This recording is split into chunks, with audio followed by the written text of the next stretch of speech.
নমস্কার বন্ধুরা, আমি শিপ্রা ইংল্যান্ড থেকে বলছি। বিলেতি বঙ্গিনীর একটি ব্লগে আপনাদের সবাইকে স্বাগত। আজকে এখন আবার সকালবেলা আমরা রেডি হয়ে গেছি। আর কালকে তো যাওয়া হয়নি, দেখলেন আপনারা। লেট হয়ে গেলাম বলে আমাদের যাওয়া হয়নি। তো আজকে আমরা আবার ঠিক আমাদের টুকটুক চলে এসেছে আর আমরা এখন বেরিয়ে পড়লাম আবার। কিন্তু আমাদের দুদিনের চার্জ দিতে হলো, এখানটা আবার অন্য সিস্টেম। তো আজকে আমরা যেখানটা যাচ্ছি সেটা হলো এইটা। আগের দিনটার ব্লগের শুরুতে আপনাদেরকে বলেছিলাম যে আজ আপনাদেরকে কেভ অর্থাৎ গুহা ঘুরতে নিয়ে যাব, কিন্তু গিয়েছিলাম তো জুতে। কেভে আমাদের আসলে আগের দিন যাওয়া হয়নি, আজকে যাচ্ছি। আমার বর এখন টাকা তুলে নিচ্ছে, এখান থেকেই আমরা রওনা দেব। একদিনে 3টে জিনিস আমাদেরকে ঘুরে দেখাবে আর দাম হবে 1600 বাত। আমরা আগের দিন এতটা লেট করে বেরিয়েছিলাম বলে শুধু জু ঘুরতে পেরেছিলাম। উনি আজকে আমাদেরকে আবার ডাবল টাকা চার্জ করছিল। আমি বললাম, ওটা তো আপনার ভুল, আমরা যখন বেরোচ্ছিলাম সেটা লেট হচ্ছিল, আপনার বলা উচিত ছিল যে এত লেটে বেরোলে 3টে স্পট ঘোরা যাবে না, তাই আমরা পুরো টাকা কিন্তু আজকে দেব না। আসলে আগের দিন আমরা 1600 দিয়েছি আর আজকে ঠিক করেছি 1000 দেব। আমার বর একটু ক্যাকও করছিল, কিন্তু এক ধমক দিয়ে বসিয়ে দিয়েছি।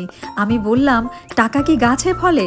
আর তুমি এইভাবে যদি টাকা ওড়াও তবে ট্যুরের টাকা কিন্তু আমি হাফ টাকা দেব না, তোমাকে আমি 1/3 দেব আর 2% টাকা তোমাকে দিতে হবে। যাই হোক, এখন আমরা এখানটায় গাড়িটা পার্ক করে হালকা একটু শপিং করে নিচ্ছি। এইবার এখান থেকেই আমরা উপরে চড়তে শুরু করব। পাহাড়ের গা বেয়ে ঘণ্টাখানেক ওপরে ওঠার পর আমরা একটা সমুদ্র তটে নামব। চলুন দুধার দেখতে দেখতে আজ আরও সুন্দর একটা গল্প করা যাক। আপনাদের অনেকের মনেই আসবে যে কেন বিলেতি বঙ্গিনী বলল যে ট্যুরের অর্ধেক টাকা দেওয়ার কথা। আসলে বিদেশে কিন্তু এরমই হয়। আমাদের দেশে ভারতে যেরম আমাদের হাজব্যান্ডই বেসিক্যালি ইনকাম করে আর আমরা সবাই বসে সেটা খাই, এখানে কিন্তু সেরকম হয় না। এখানে হাজব্যান্ড ওয়াইফ দুজনাই সমান, তারা সমস্ত কিছু সব কিছুই একদম সুন্দরভাবে স্প্লিট করে নেয়। যদিও আমার জবটা নেই এখন, আমার বর হয়তো এই ট্যুরটার পয়সা আমার থেকে নেবে না। ইভেন আমার বরই কিন্তু এইবার এই টিকিটটা কেটেছে আমার জন্যে। কিন্তু এছাড়া যত ট্যুর আমাদের আপনারা দেখেছেন আমার ব্লগে, সমস্ত ট্যুরেরই কিন্তু আমি 50% টাকা দেই আর আমার বর 50%। আসলে এটাই বিদেশের নিয়ম। এখানে কেউ ছোট বড় হয় না, এখানে সবাই একদম সমান। অনেক দিন আগের একটা কমেন্ট বক্সের কমেন্টের কথা মনে পড়লো। এক দিদিভাই আমাকে লিখেছিলেন যে আপনার হাজবেন্ড কি আপনার 100% ভরণ পোষণ দেয়? আমার খুব হাসতে ইচ্ছে করছিল। আসলে আমি যদি তাকে জিজ্ঞেস করি যে আপনি কি আপনার হাজবেন্ডের সম্পূর্ণ ভরণ পোষণ দেন, ব্যাপারটা কিন্তু বিদেশে একই রকম। বিদেশে হাজব্যান্ড এবং ওয়াইফ তারা একে অপরের পরিপূরক। এখানে কেউ কারোই ভরণ পোষণ দেয় না, নেয়ও না, কারণ সবাই এখানে স্বাবলম্বী, সবাই টাকা ইনকাম করে। সবাই টাকা ইনকাম না করলে ঘর চালানো এখানে খুব মুশকিল, কারণ এখানে প্রচুর প্রচুর লম্বা লম্বা বিল আসে। ভরণ পোষণের কথা যদি ওঠেই, তবে আমি আমার মায়ের শুধু ভরণ পোষণটা দেই। আমার ছেলের ল অনুযায়ী 50-50% হওয়া দরকার, মানে আমার 50% আর আমার বরের 50%। কিন্তু 18 বছর অবধি তো আমি একাই পারলাম, তাই এইবার আমার বরের পালা। নেক্সট 18 বছর আমার বরই সব খরচা দেবে, সেরমই বলা আছে। তাই আমার ছেলের 1 টাকাও যদি দরকার হয় সেটাও আমি দেই না। বিলেতি বঙ্গিনীর ব্লগে বলা প্রতিটা কথা বা আমার জীবনে ঘটে যাওয়া প্রতিটা কর্মযজ্ঞের সাথে আপনাদের জীবনেরও যে সম্পূর্ণ মিল থাকবে, সেটা কিন্তু আমি কখনো বিশ্বাসই করি না।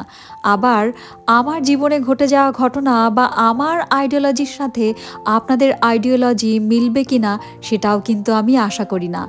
আমি আমার ব্লগে আমার জীবনের ঘটে যাওয়া কাহিনী, আমার কথা সেগুলোই বলি। আপনারা এই কথাগুলোর সাথে সহমত হতেও পারেন, নাও পারেন, সেটা আপনাদের ব্যাপার। কিন্তু আমি আমার ব্লগে বারবার বলি, আমার ব্লগে আমি আমার কথা বলি। যেমন একটা উদাহরণ দিয়ে বলি, আমরা যে ধরনের খাবার খাই বা জামা কাপড় পরি সেইটা আপনার পছন্দ নাই হতে পারে, তাই বলে আমরা ভুল নই। আবার আপনি যে টাইপের জামা কাপড় পরেন বা যা খাবার খান সেটা আমরা খাই না বলে আপনিও ভুল নন। অনেকেই আবার এখন ভাবতে বসবেন, এ আবার কেমন কাপেল রে বাবা, এ আবার কি ধরনের সম্পর্ক, বর আর বউ ঘুরতে যাবে, সেখানটায় বর কিনা বউয়ের থেকে 50% টাকা নেবে, এ আবার কেমন সম্পর্ক, এ তো কোনোদিনও শুনিনি। প্রথম ব্যাপারটা আমার একটু কেমন লাগতো, পরে ভাবলাম আমার বর তো বিদেশি, তার মানসিকতা বিদেশের মানুষদের মতোই, আর আমি যেহেতু দেশের মানুষ তাই আমার মানসিকতা একটু আলাদা। কিন্তু জানেন, মানিয়ে নিতে আমার একটুও প্রবলেম হয়নি।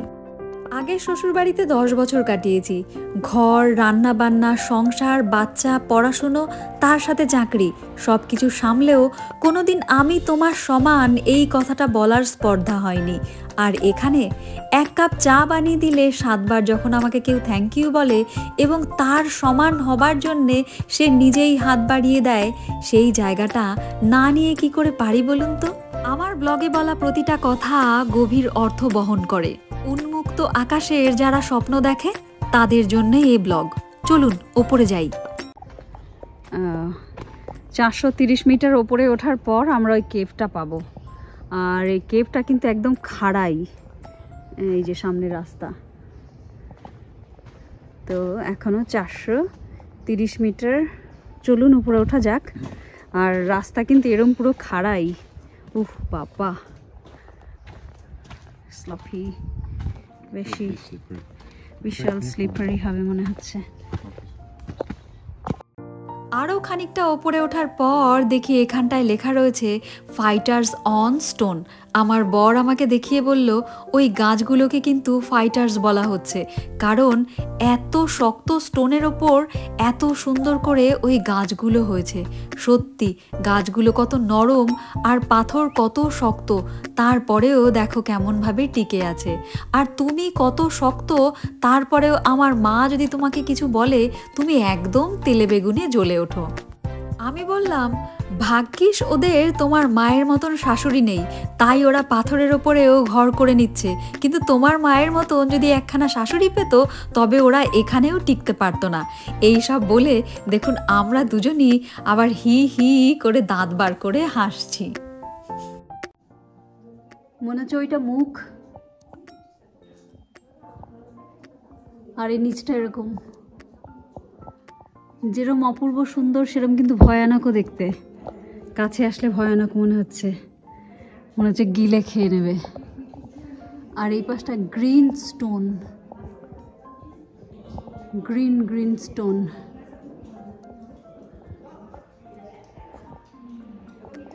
এখানটা আবার দুটো মূর্তি বসিয়ে দেওয়া হয়েছে।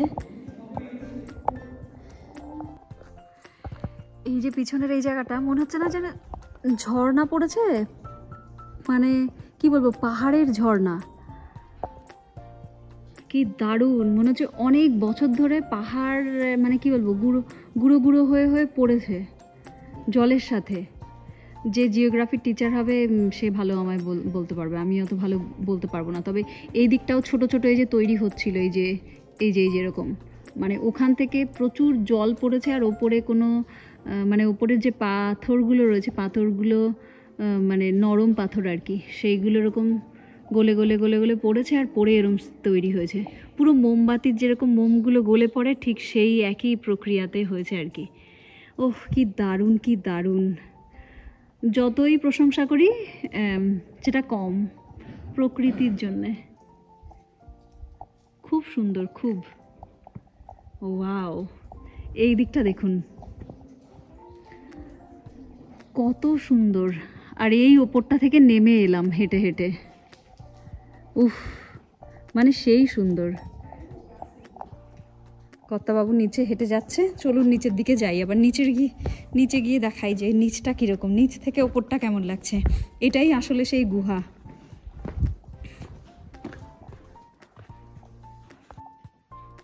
এইখানটায় যেরকম লেখা রয়েছে দুটো ব্রিজ, এই যে ন্যাচারাল ব্রিজ, দুটো হোল, তার মাঝখান থেকে একটা ব্রিজ। আর সেইটায় এক্স্যাক্টলি এই যে উপরে দুটো হোল, তার মাঝখান থেকে একটা natural bridge.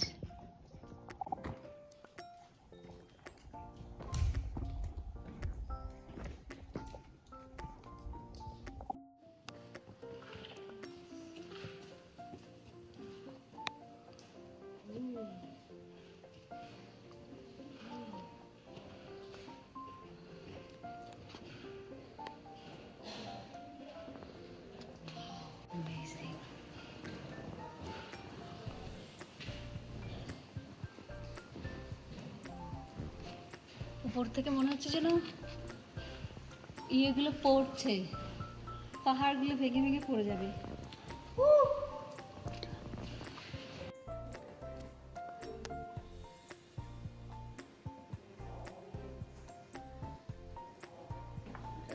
Yeah, come on.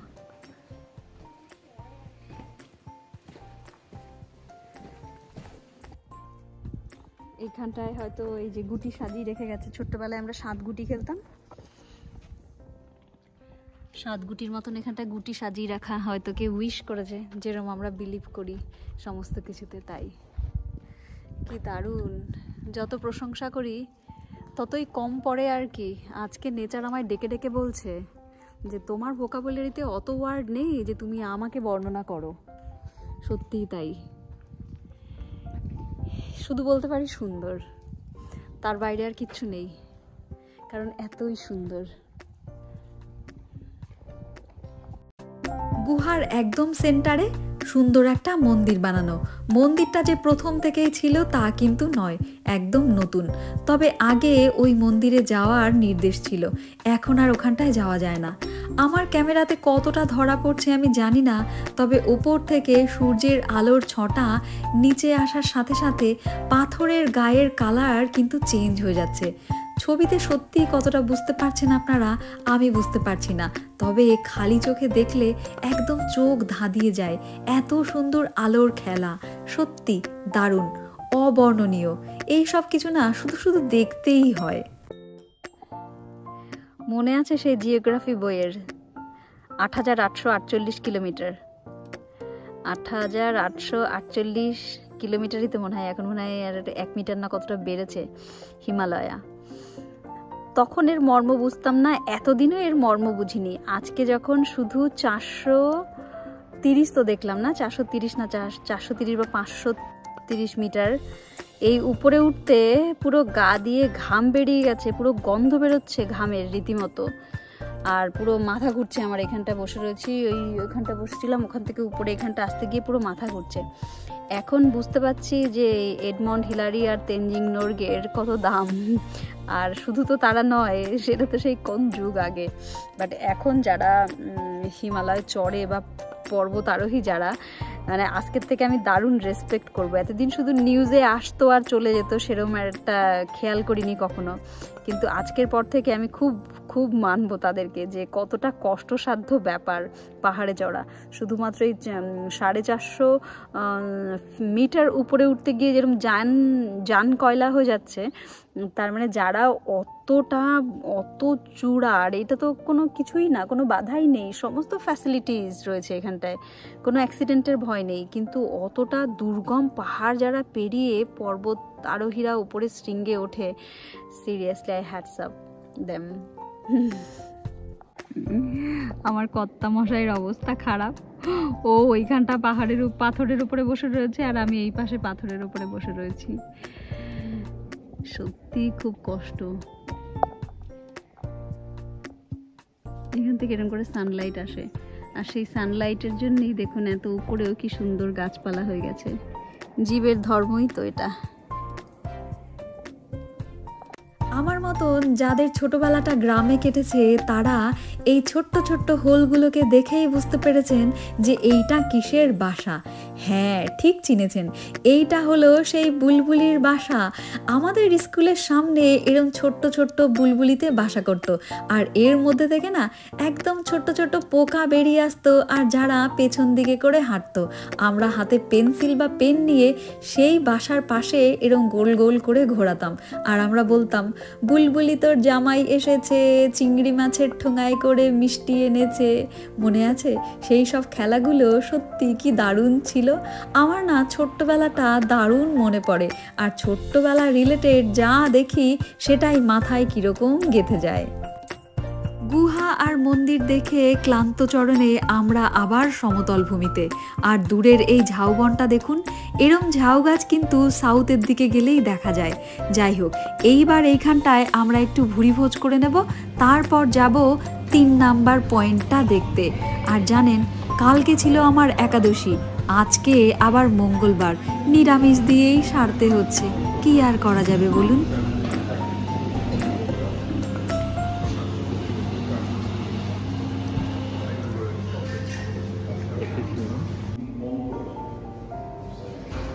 শ্রীরামের সাথে চিহ্ন খুঁজে পাওয়া যেতে পারে। শ্রীরামের বংশজ, আগেকার বংশধর মনে হচ্ছে। ইনি তো পুরো ব্রিটিশ লাগছে। ইনি ভারতীয় কোনো রাজার মতন ড্রেস আপ করা, ইনিও ব্রিটিশ লাগছে। বাট ইনি হচ্ছে এখনকার যে রাজার বংশ চলে আসছে তার প্রথম ইনি হচ্ছে রাজা। আর এদের সম্বন্ধে এখনও যে ইয়ে রয়েছে সে এখনও বলে পারলো না।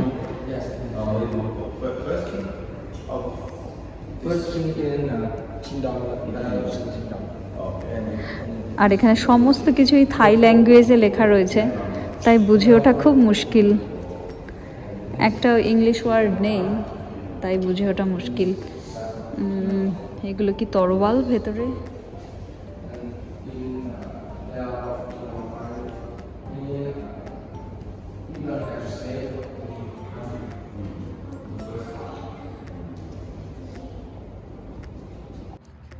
প্রথমে যে রয়েছে সে হলো 1500 থেকে কত অবধি যেন শাসন করেছিল, এখানটায় রাজা ছিল। তারপরে ইনি, এরকম করে টোটাল 7 জন থাই কিং। তাদের বড় বড় স্ট্যাচু, মানে বিশাল বড় বড় স্ট্যাচু আর কি এখানটায় করা। প্রথম 7 জন, যারা বলা চলে যে তারা থাইল্যান্ডকে বানিয়েছে।